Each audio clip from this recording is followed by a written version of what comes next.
Welcome to episode, I think, 3 of the Coloring app. We're going to be listening to Unsolved Mysteries.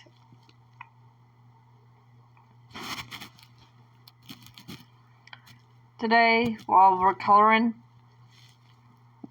And yeah, let's get started.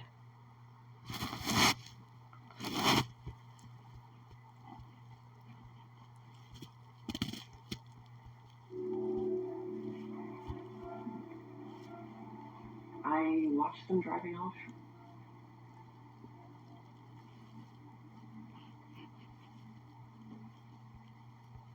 That was the last time I saw my kids.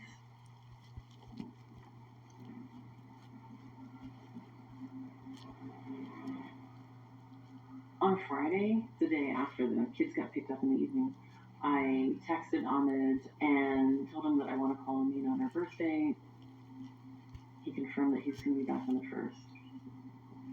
I didn't have any contact with them on Saturday and Sunday, but on Monday, I tried to call him multiple times on his cell phone, and he wouldn't pick up, and at that point, September 1st, he really should have been back. It was infuriating not to be able to reach my children. I called multiple times from the hospital and couldn't get a response. It was a little disconcerting, although it wasn't unusual for him, just a passive-aggressive move not to let me talk to my daughter on her birthday. So that night, I texted Ahmed to please tell Amina happy birthday.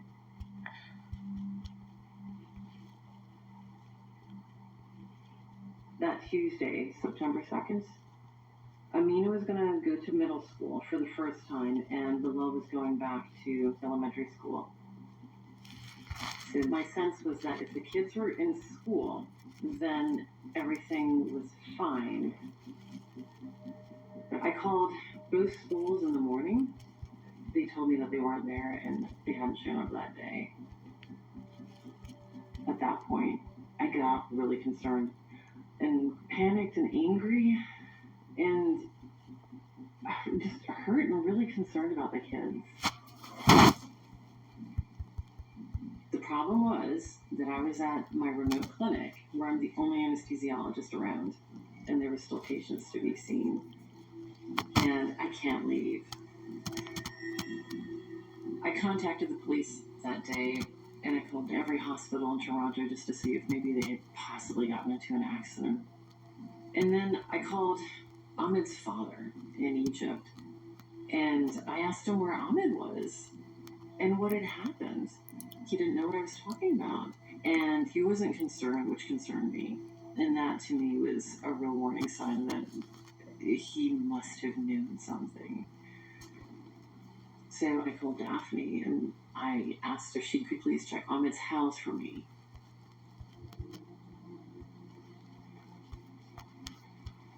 When I went to the house, there were no cars, and nobody was home. And the windows were blocked. So I went to the back of the house. There was a curtain that was pulled aside, and I looked through a glass door, and I knew that something bad had happened. I called Rebecca, and I told her the house is empty, completely empty. She told me that everything was gone. There was nothing left.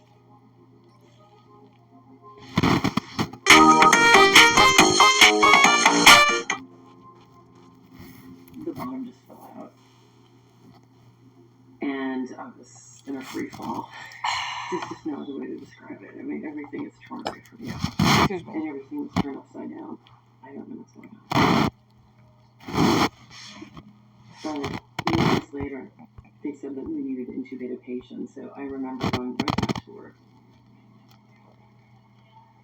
I was just in tears. I couldn't stop crying, and the surgeon and the entire team looked up and said, "Are you okay?" And I said, "I'm really not. I don't know where my kids are."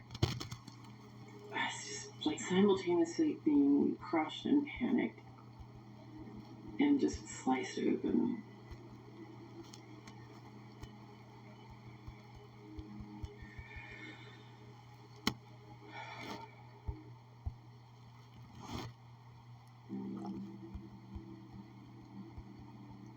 On that Friday, the James City County Police Department explained that the flight records had been found, and it was clear that Ahmed and the kids did not, in fact, travel to Canada. They actually flew from JFK through Kyiv, and from Kyiv then to Istanbul, and then Turkey. That was really shocking, and that frightened me in ways I can't even describe to you. The FBI became involved with the case in September 2014, and immediately after the FBI was tipped off that Amina and Bilal had been taken by their father, a federal arrest warrant was issued for Ahmed by the Eastern District of Virginia for 2 counts of international parental kidnapping, 1 for Bilal and 1 for Amina. And one first step to the initial part of the investigation was to do a thorough review of his financials, looking for anything that would lead to Ahmed and the children. When I looked through bank records and credit card records from the FBI, it was shocking to me. Ahmed had gone to a survivalist camp that was up in the mountains. He went to a shooting club to learn how to shoot guns multiple times. He was never a gun fanatic. Survival training would be helpful to anyone if they were crossing through borders, doing some things on foot, spending a couple days outside. He also bought different types of camping equipment, such as sleeping bags, boots for the children, and he sent them overseas. So those are little things that showed that Ahmed didn't just take his children on a whim. He had a well-oiled plan before he left the country. But now, I needed to find my children.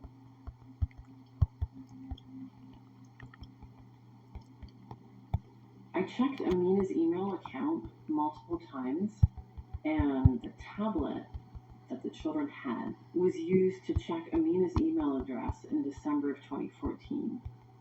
When I looked at the IP address of where that tablet was, it was in the Hatay province, close to the city of Reyhanli, which is in that little southern tip of Turkey that's right on the border to Syria. That was close to a war zone.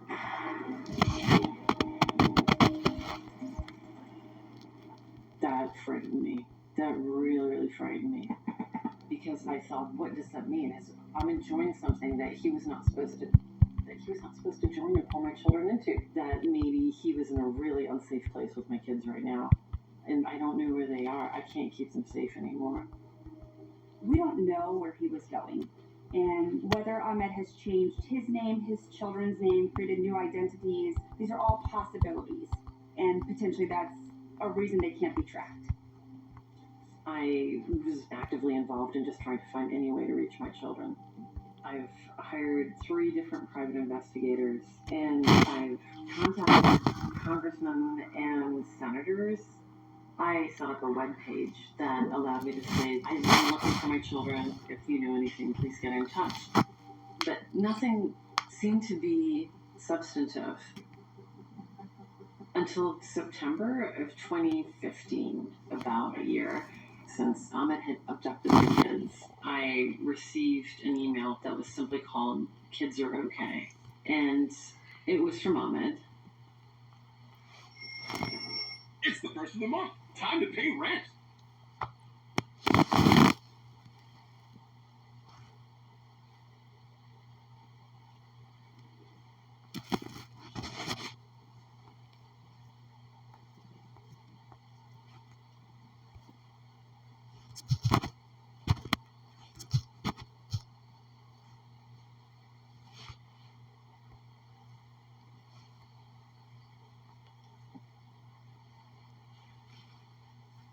They are well and doing great. We live on a small farm, and they are loving it. They got all kinds of animals, and it's keeping them busy. I understand you must be angry at me, but you left me no other choice. I knew long before you asked for a divorce that it is coming, and I wasn't going to wait till you find a job somewhere and take full custody of them. So once they're old enough and can distinguish right from wrong, they will contact you. And at the right age, they can decide where they want to live. It was an infuriating email. On the one hand, it was a relief to hear that my kids were alive. It was also clear to me that the kids were being heavily influenced to adopt whatever approach to life Ahmed felt was appropriate. And he was going to influence them to the point that they probably would never want to contact me. What was found out about the email was that the recovery email address was one of Ahmed's known email addresses. And it originated in that same area in Turkey where Amina's email address had previously been checked. That same small part that's close to Syria. I got the contact of a Turkish detective who went down to southern Turkey that's close to the Syrian border, looking for the kids there, looking for the IP address of this particular email. He found an internet cafe that this might have been attributable to, but he really did not find out any information over and above what the State Department, the police, and the FBI were able to recover. So there had been absolutely nothing for quite a while. That was a really hard period of time. And then I found out that Ahmed applied for an Egyptian ID card in 2016. And he registered his ID at his parents' address in Giza. If that is true, and along with Ahmed's email in 2015 saying they're on a farm surrounded by animals, tied with Rebecca's understanding of that Ahmed's father also owned a farm located midway between Cairo and Alexandria, is probably the best clue that we have that they are possibly in Egypt. So I hired an investigator trying to work together with people in Egypt to see if there was any trace of the kids or if they were seen anywhere around Ahmed's parents. But they didn't come up with anything. I really wanted to go to Egypt, but I've been intently warned against going there. I am not protected overseas. Anyone can come up with any kind of charges, so that's, from what I hear, a very unwise idea. The fact that we believe Ahmed is overseas makes things a lot more challenging, because specifically in Egypt, parental kidnapping is not considered a crime. He's a biological parent of these children. They're his children, just like they're Rebecca's children. The father can decide what he wants to do with his children. I, as a mother, don't have any possibility of getting those children back or even forcing a communication with them. There's really no recourse. And that's so fair. I don't know why they haven't contacted Rebecca, but I'm wondering if he didn't stage some accident and told the kids she's dead. Or just banned them from the internet. Because there's absolutely no way in the world Amina and Bilal would not have contacted mom. They adored their mom and their mom adored them.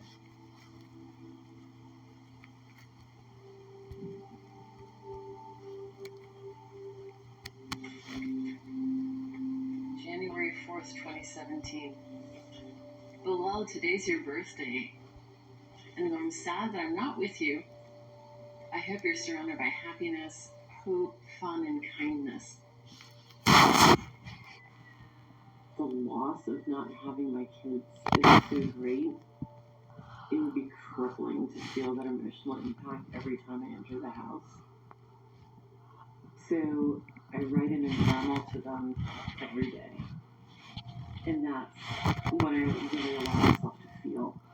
And to feel close to them again.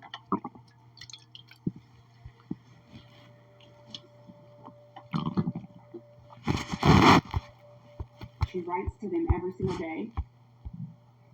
She made it very personal. These are her children. She didn't deserve to have them taken from her. So my heart breaks for Rebecca and the fact that she has gone so long and that we haven't been able to provide the answers for her that her children deserve. It's not their fault, and they deserve to know that their mother cares about them.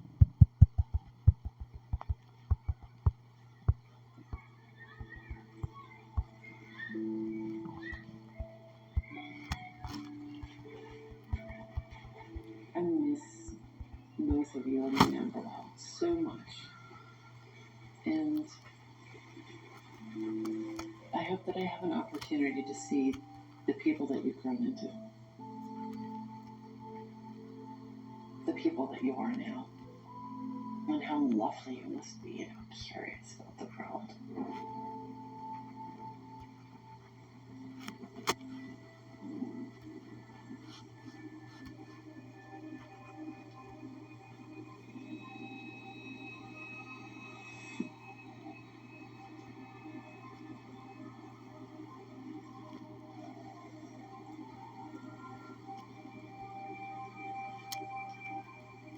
Aziz was born on November 13, 2010. And that day changed my life. We were all there the day that he was born, and Aziz was the greatest blessing to our family. He brought such joy to our house. And Uncle really loved spending time with him.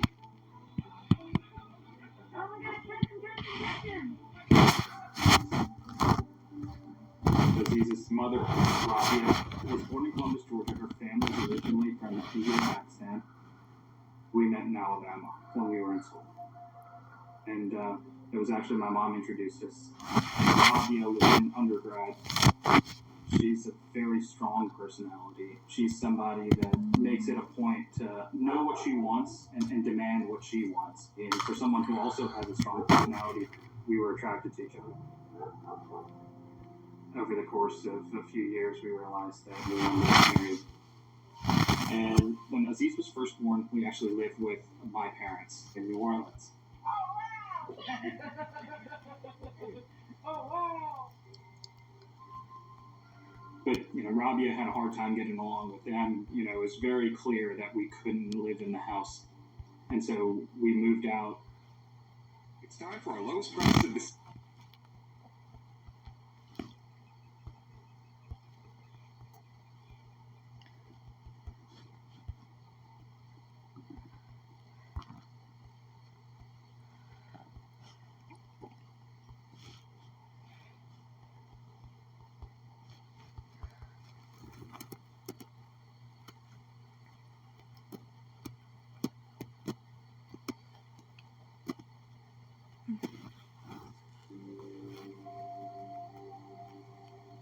I'm a pulmonologist working in intensive care unit. And Rabia initially worked at the same hospital I did for a very short period of time. And then she quit that job. And then she worked at a local cancer agency. And then she left that job. She would always find a reason to change her job. She didn't like somebody. She didn't like her boss. Her personality was very guarded. And you never got the feeling that you really knew who she was. As Aziz grew older, we started having lots of problems. Fighting was almost daily. There were arguments in front of Aziz. So in April of 2014, we decided to separate. She requested that she go back to Atlanta because that's where her family's support was. I really agreed with her initially because I thought if she needs help with Aziz, that it might be a good idea. And she made it seem like, hey, we're still working on this marriage. Let's try to make this work. It was hard for me, but we basically had an agreement where we did every other weekend. And so I just thought, this is temporary. And then after several months, out of left field, Dental was served with divorce papers. And it was a shock. It all changed. Rabia would put up hindrances in my house, trying to stop me from seeing Aziz. She would schedule soccer games during my weekends, and she would make up excuses about him being sick. So she would try to prevent him from seeing me. It seems that during that whole period, she was meeting with lawyers, she was finding out about custody, she was figuring out what she needed to do in order to keep Aziz in Atlanta. Ultimately, Rabia wanted Aziz to have nothing to do with his life, in New Orleans. And then once she filed divorce papers, Rabia blocked Abdul from seeing Aziz. And he had to go to court and have her served with papers to have them inform her that he had a right to see his child.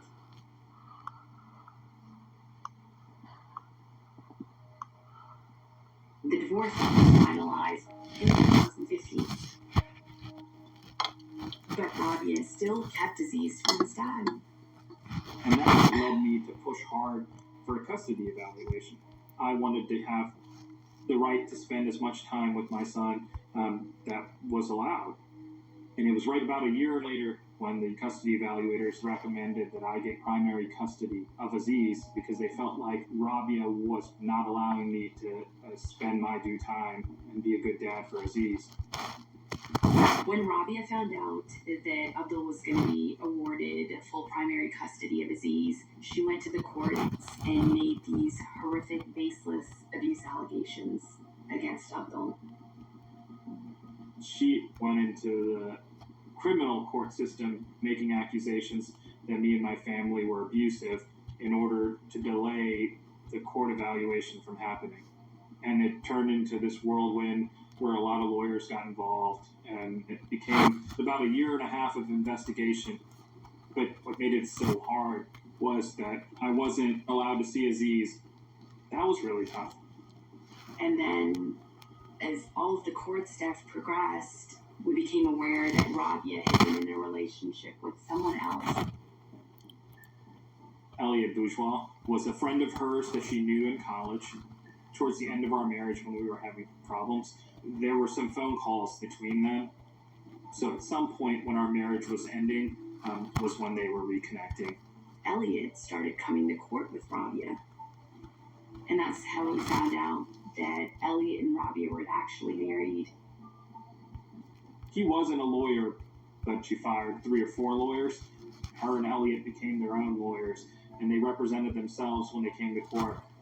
And with time, every judge that they went in front of started seeing their lies and manipulation. And then finally, after 18 months of thorough investigation, the DA in Atlanta realized that all the accusations were all false. And I was going to get full custody for Aziz. We were to meet on November 28, 2017 in the Atlanta courtroom. And that's when all the restrictions were going to be lifted. It was really going to happen. So there was this joy.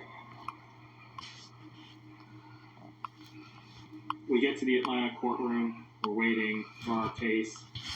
The judge shows up, and Rabia's not there.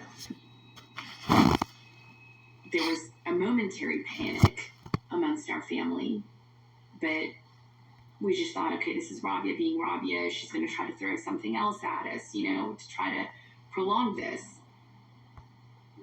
We waited several hours thinking or hoping that there was a delay, but Rabia didn't show up.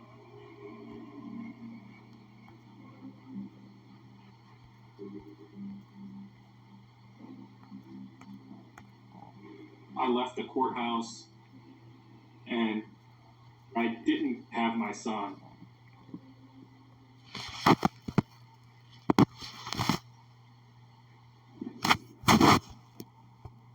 At this point, I'm very worried. I'm calling his school. His school says that they haven't seen him for a week. He didn't come to school the week before Thanksgiving. The last time they saw him was the Friday before. I make phone calls to her family, and we don't get any response. And then finally, we realized that she kidnapped him. That's what was happening. She kidnapped him and ran.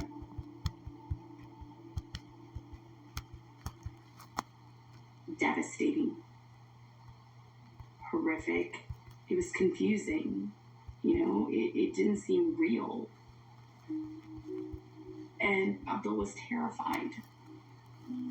It was as if removing his heart. He always said the nights were the toughest for him. Like in the quiet, that's when he has time with his thoughts, to think about his life with Aziz. I remember the last time I saw Aziz. It was March of 2016. It was just a normal weekend. He had a lot of fun. We took a lot of pictures. But I said, "Hey Aziz, it's time for you to leave." And I put him in our car. And he used to always, he'd put up his hands and he'd say, "Baba, how many days before I see you again?"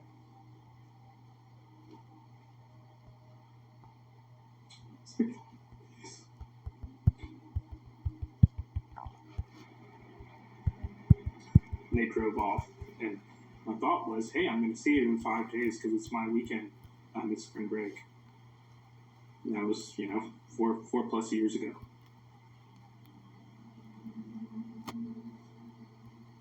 We thought Rabia was crazy. We thought that she was vindictive, but we never thought that Rabia was capable of this. We hired private eye after private eye in Atlanta, in New Orleans, and other places around the country to find any information about Aziz. The first thing that everyone said was that I need to get national law enforcement involved to investigate Aziz's abduction. But there has to be a felony warrant out for Rabia. And initially there was some disagreement between police departments that the jurisdiction is in Atlanta or New Orleans. Finally, after 2 years, the court gave a felony kidnapping warrant against Rabia for the abduction of Aziz. Once there was a felony kidnapping warrant against Rabia, the U.S. Marshals got involved in the case. The U.S. Marshals got involved in early 2020, and the U.S. Marshals' involvement was about 3 years or so behind the actual disappearance. So we're basically starting off way behind already. We conducted multiple interviews in several states, and Deputy U.S. Marshals from the Northern District of Georgia went out to Duluth and attempted to interview Rabia's mother and father. They were being evasive during questioning, and they appeared to not be concerned about where their daughter was, where their grandchild was, or where Elliot was located. They just referred everything to their attorney. After talking to the U.S. Marshals, I found out that this was something that Rabia and Elliot planned out. It was cold and calculated. Rabia and Elliot had taken Aziz out of school 10 days prior to November 28th. They sold their cars to CarMax in Atlanta. Elliot had quit his job. They both shut down their cell phones, closed their bank accounts, closed all their social media, and they disappeared.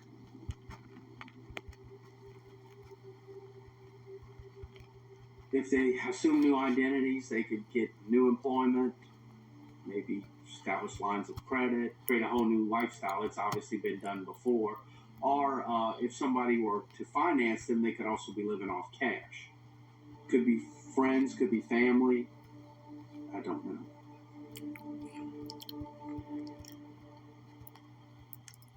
This is the day he was born. We've done everything that we could think of to find some trace of Aziz, Rabia, Elliot. His laugh Was was contagious. everything. Yeah. Contagious. And outside of, when they sold their cars in 2017, we have yet to find any credible link to them in any way. And that's what makes this so hard. 4 years later, we still don't have any sign of them. But if you think that we're going away, if you think that Abdul or me or my family is... Alright, guys, I will see y'all later. It was nice knowing y'all, and I will see y'all tomorrow.